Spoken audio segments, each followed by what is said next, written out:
is now headed for gender, culture affairs ministry, and she has handed over to me the Ministry of Public Service.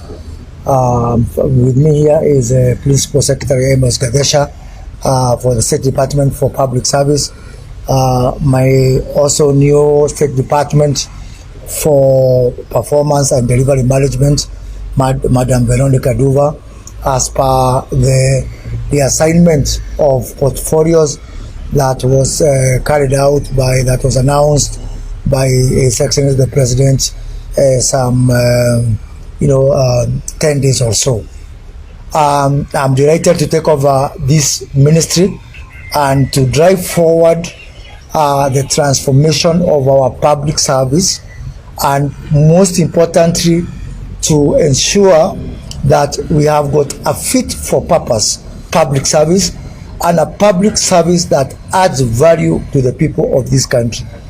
As I've told Madam Aisha Juma, we have got 900,000 public servants in this country, and these public servants they are supposed to deliver service to 55 million Kenyans. That means we have got roughly around 60 Kenyans that depend on each of us as public servants. If you look at the issue of expenditure, we are now, our recurrent expenditure stands at around 52% of our tax ordinary revenue. That means that half of our money that we collect through taxes is spent by 900,000 people. They are the ones who make decisions to spend, and they are the ones who consume 52% of our ordinary revenue. My question is that a fair system where one person is consuming revenue contributed by 60 people? The only way out is for public servants to make a decision, a rational decision, a deliberate decision, whether they want to continue to be paying to this country or they want to be part of adding value to these people who contribute to the taxes with which they are paid. And if you look at what is happening, with utmost respect, with profound respect, I am of the view that we ceased having a public service a long time ago. What we have is public employment. We are just engaged in coming to work because we are gainfully employed by the people of Kenya. And I'm asking public servants in this country to make a choice whether they want to remain as people in public employment or they really want, as the name suggests, to join public service. So I'm asking all these wadosi you see here to transition from being in public employment to being in public service. And being in public service entails a lot. You have to do more than work. I'm finding nowadays, I thought this is a culture that is there with the people who have been in the public service for a long time. But even people, young people leaving colleges, who find themselves with that privilege of working in the public service, getting into the same bandwagon of hanging their jackets in the offices, of just doing what is, the hours required of them. People are not going even one extra mile to work for these people, for the great people of this country. And being in public service is a very big privilege and honor that needs to be reciprocated by people who are enjoying that privilege and deliver more than a job to people who are paying taxes. 52% of taxes that are consumed by these 900,000 people. We really, truly owe the people of this country much more. I'm aware that President Kibaki, the late Kibaki, in his first government attempted to reform the public service. That effort was abandoned somewhere midstream, and I intend to pick from where President Kibaki left it, by carrying out, a process-based reform of the public service to ensure that we have got a public service that is agile, that is nimble, that is fit for purpose, and that is value-adding to the people of this country. With me here also is a team from several departments. We have got the Director General of the National Youth Service. And let me take this opportunity, although I'll be visiting the NYS next week, and I'll make much more specific pronouncements on the way forward on the National Youth Service. But if you are a young person in this country, my simple advice is don't look for those other lofty jobs you're looking there. The National Youth Service will be the engine of transforming this country. It will be the engine of growing this country. It will be the engine with which the government of President Ruto is going to use to wake up our agriculture, to revive our manufacturing, to inculcate a culture of service that is based on patriotism and love for this country. We are going to transform radically the National Youth Service, and I can assure you that if you are not in the National Youth Service, you need to think twice. Gone are the days now when National Youth Service was for people who don't have anything else to do in life. We want to use the National Youth Service as a tool of hope, as a tool for intervention in various sectors in this country, so that we can be able to move forward and move our country forward. You all know the big problem we have in this country of unemployment. It is a national disaster. It is a catastrophe. We cannot do things the same way again and again and expect different results. And in 2015, with the first vision that was announced for the National Youth Service by the previous government, unfortunately, when the NYS had some problems, the whole even withdrew away the baby with the bathwater. We now want to separate, and the bathwater aside and the baby aside, go back to the basics, go back to the factory settings, and ask ourselves, how can we be able to make the National Youth Service a major contributor in driving this country forward?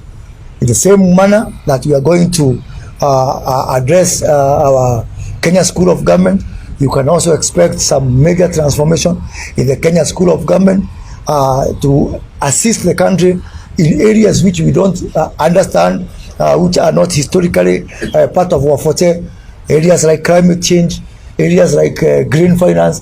And I've had a discussion with Dr. Udeki Chewa, who is a Director General there, that he needs to get ready to do some major transformation of that institution.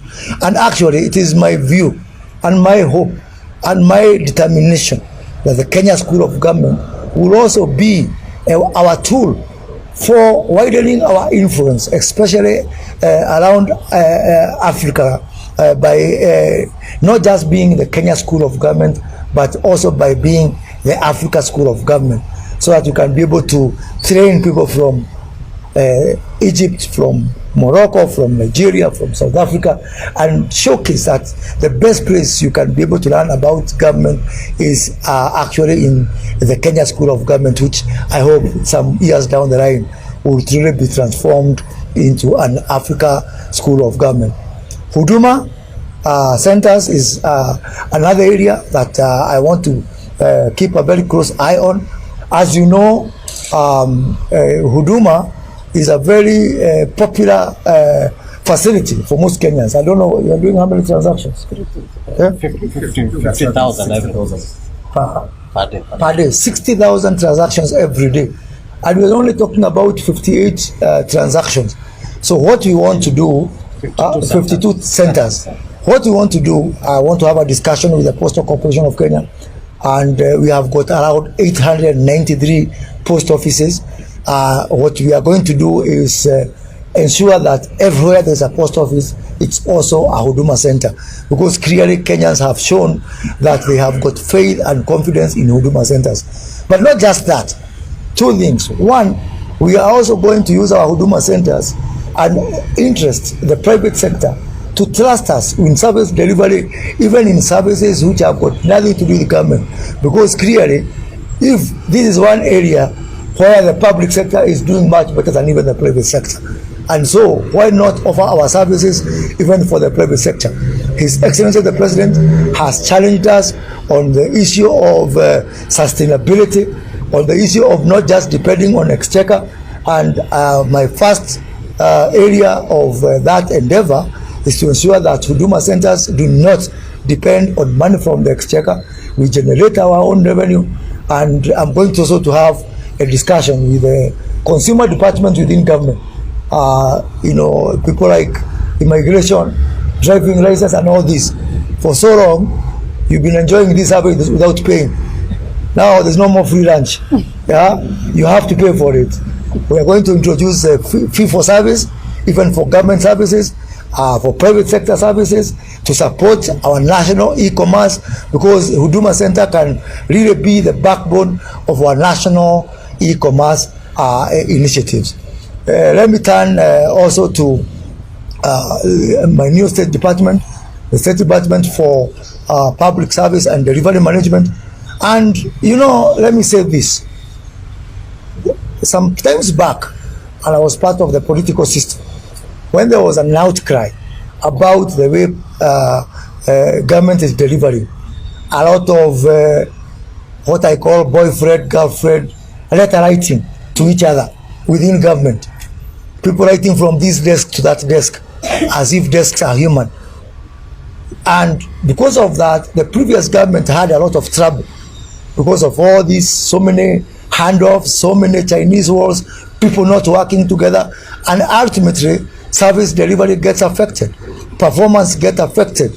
I am sounding off to everybody who is in public service, because now I am also in charge of the performance and delivery management. Please get your act in order. I am going to have a microscopic view of all the projects that are being done in this country, both from a horizontal level within our value chain approach, which is preferred mode of development for the Kenya Kwanza administration, looking at our 5 clusters that we follow at the bottom-up economic transformation agenda, but also looking at counties. And in my previous job, I really perfected working with the county government. And I want to assure all the county governments, I want to assure all members of parliament that I am not going to do delivery and performance from Nairobi, and I'm not going to do it from these air-conditioned lofty offices. Tukutane kwa ground. When I go to the county, I want to know, why is this health project not delivered? Why is this school not delivered? Why are we not delivering this water? Why are we not delivering these roads? Is it because of a lack of financial resources? Are there better ways that you can be able to raise government revenue? Because I am saddened by a trend that is emerging, where actually what I have seen for the last 11 months, the person who has been following up on projects on delivery is His Excellency the President himself. And that's not fair to him. He's supposed to be the head of state and government. We cannot leave the task of ensuring that we are delivering, that we are performing, that we are living up to the commitment that we have made to these people, to the President. I want to relieve the President of the burden of following up even the most minute thing. We are not being fair to the President, and that is why I want to really deploy the government delivery services, the State Corporation Advisory Committee, the Inspectorate of State Corporation, and the Performance Contracting Unit to actually relieve the President of the burden of having to find out whether there is a power blackout, whether this road, whether Mwananchi is complaining. And you know, we don't have the luxury of time.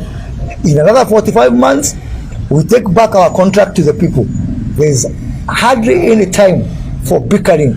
We are running out of time. Mwananchi is asking us questions. People are saying they want to see what we promised them.